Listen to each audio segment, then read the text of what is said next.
உங்களைய பயணத்தை ஒரு சண்டை களமா மாற்றினா நீங்கள் ஏதோ தப்பு பண்றீங்கன்னு அர்த்தம்.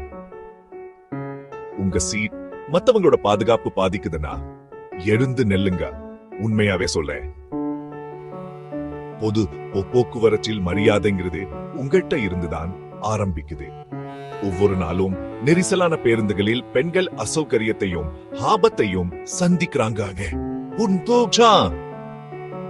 ஆண்கள் படிக்கட்டில் உணர்ப்பதும் சீட்டுகளை ஆக்கிரமிப்பதும் அந்த இடத்தை பாதுகாப்பதாக உணர வைக்குது. ஒரு சின்ன செயல், உங்க சீட்டை விட்டு கொடுங்க, ஒதுங்கி நெல்லுங்க, வெளியேறும் வழிய மறைக்காத மாதிரி நெல்லுங்க. யாராவது ஒரு பயணிகளை தொந்தரவு செய்தால் அமைதியா பேசுங்க, டிரைவருக்கு தகவல் கொடுங்க. இந்த சின்ன சின்ன செயல்கள் உண்மையான பாதுகாப்பை உருவாக்கும். நெரிசலான வழிகள் குறையும், அதிக வெளிச்சம் கிடைக்கும், அதிக கண்ணியம் கிடைக்கும். Break time.